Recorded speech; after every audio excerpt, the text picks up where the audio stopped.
नमस्कार। देवरिया की आवाज रेडियो केसरी से प्रस्तुत है स्थानीय हालचाल। पहले मुख्य हालचाल।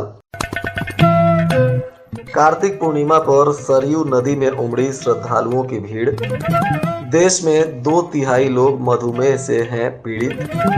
बीच चौराहे पर भिड़ गए ग्रामीण और कोटेदार। खाद को लेकर किसानों की बढ़ी परेशानी। 1.5 दर्जन डीजे संचालकों पर पुलिस ने दर्ज किया केस।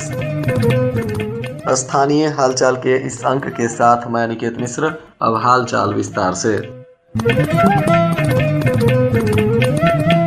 कार्तिक पूर्णिमा पर सरयू नदी के किनारे जगह जगह भारी संख्या में श्रद्धालुओं की भीड़ उमड़ पड़ी थी। इसके लिए जिला प्रशासन ने भी बेहतर इंतजाम किए थे। जगह जगह दंडाधिकारियों के साथ पुलिस बल को भी तैनात किया गया था। संवेदनशील घाटों पर गोताखोर और अन्य सुरक्षा के भी इंतजाम किए गए थे।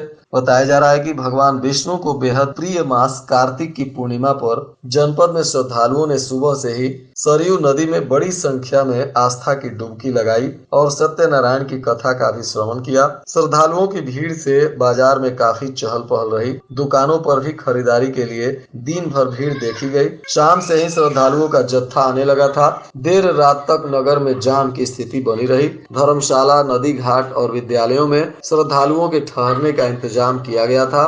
तड़के 3 बजे सरयू नदी के किनारे स्थित मंदिरों के कपाट खुले और वैदिक मंत्रोच्चार के बीच पूजन के साथ ही मां सरयू की आरती हुई, जिसके बाद स्नान शुरू हुआ। जल में प्रवेश करते समय श्रद्धालुओं के हर हर महादेव के उद्देश्य से पूरा क्षेत्र गुंजायमान हो गया।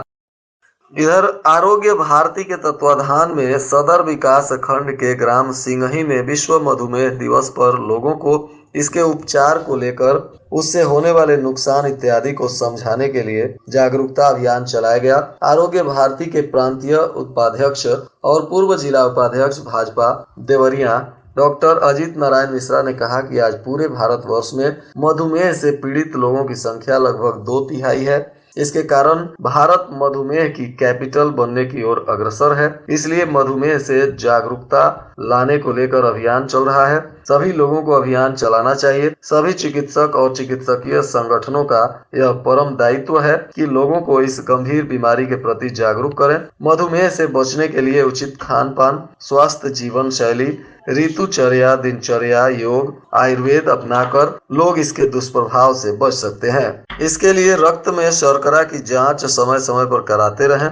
रक्त में शर्करा की मात्रा खाना खाने से पहले यदि 110 से ऊपर है और खाने के बाद 150 से अधिक है तो उचित परामर्श के साथ विशेषज्ञ चिकित्सक को दिखाकर इलाज शुरू कर दें। इस दौरान भाजपा चिकित्सा प्रकोष्ठ के मंडल संयोजक डॉक्टर उपेंद्र गिरी, डॉक्टर राम प्रवेश मणि, डॉक्टर जनार्दन मणि, पंकज कुमार चौबे सहित तमाम डॉक्टर और गणमान्य लोग मौजूद रहे।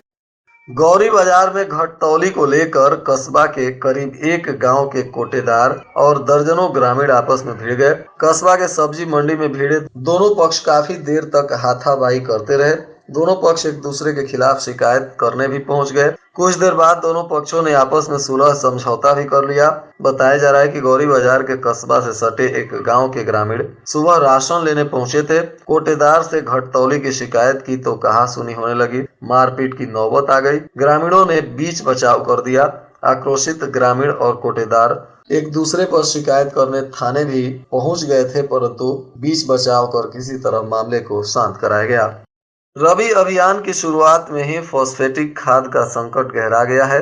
किसान डीएपी के लिए परेशान हैं और एक से दूसरे समितियों का चक्कर लगा रहे हैं। अधिकांश साधन सहकारी समितियों पर खाद नहीं है और ताला लटक रहा है।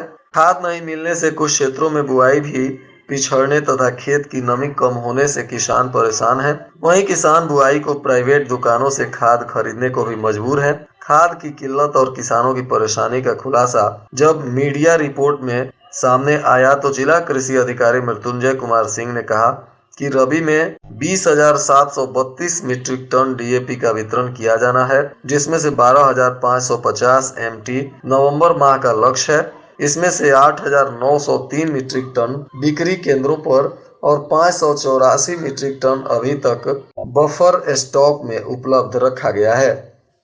रुद्रपुर कोतवाली पुलिस ने 1.5 दर्जन डीजे संचालकों के खिलाफ मुकदमा दर्ज किया है, जिसमें देवरिया के अलावा आजमगढ़, गोरखपुर जनपद के भी डीजे संचालक शामिल हैं। आरोप है कि डीजे संचालकों ने दशहरा और दीपावली के त्योहार पर मूर्ति विसर्जन के दौरान शासन के द्वारा जारी गाइडलाइंस का पालन नहीं किया था, जिससे नगर के लोगों की परेशानियां बढ़ गईं। रुद्रपुर नगर के इंचार्ज शिवम तिवारी ने अपनी तहरीर में कहा है कि दशहरा और दिवाली का त्योहार संपन्न हुआ था, जिसमें मूर्ति विसर्जन के दौरान डीजे संचालकों के द्वारा शासन के गाइडलाइंस को पालन नहीं किया गया था।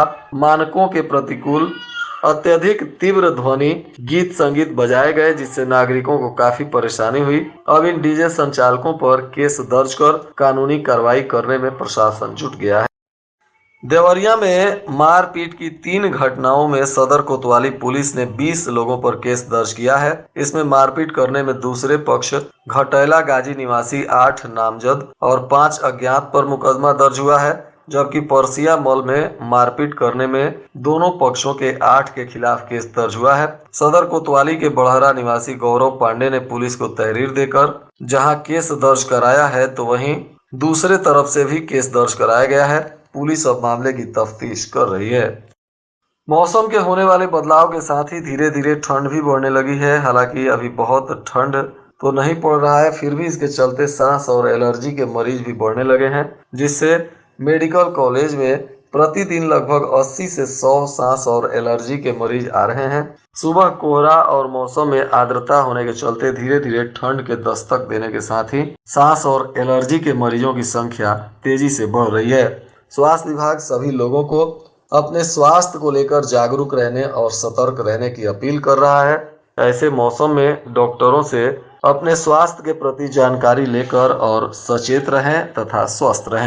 ऑर्थोपेडिक एसोसिएशन की बैठक में वरिष्ठ orthopaedic surgeon doctor Vipin Bihari Shukla ने जोड़ों में बढ़ती हुई दर्द की समस्या पर चिंता व्यक्त की। बैठक को संबोधित करते हुए बहुत सारे डॉक्टरों के साथ डॉक्टर विपिन बिहारी शुक्ला ने कहा कि दर्द की समस्या को लेकर मरीजों को ज्यादा पानी पीने तथा व्यायाम, पौष्टिक सात्विक भोजन करने और बिना चिकित्सकीय परामर्श के दवाओं के उपयोग से बचने सहित अंतर्निहित चिकित्सकीय स्थितियों से अवगत कराया जाना हम सभी का दायित्व है।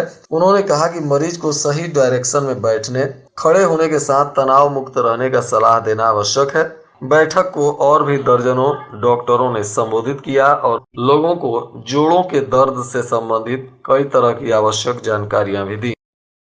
इधर मेरा युवा भारत के अंतर्गत नेहरू युवा केंद्र की ओर से माई भारत पोर्टल के माध्यम से सेवा से सीखें थीम पर आधारित अनुभवात्मक शिक्षण कार्यक्रम शुरू किया गया है। इस कार्यक्रम के लिए महर्षि देवराहा बाबा जिला चिकित्सालय देवरिया को भी चयनित किया गया है।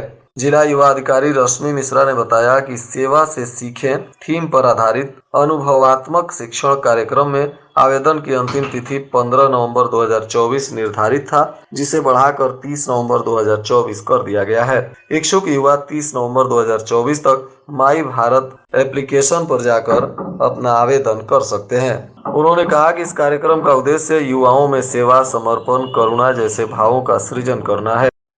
और आज के मौसम का तापमान देवरिया में न्यूनतम 18 डिग्री सेल्सियस और अधिकतम 26 डिग्री सेल्सियस रहने की संभावना है। हालचाल के इस अंक को आप हमारे YouTube चैनल पर भी सुन सकते हैं। अंत में मुख्य हालचाल एक बार फिर। कार्तिक पूर्णिमा पर सरयू नदी में उमड़ी श्रद्धालुओं की भीड़।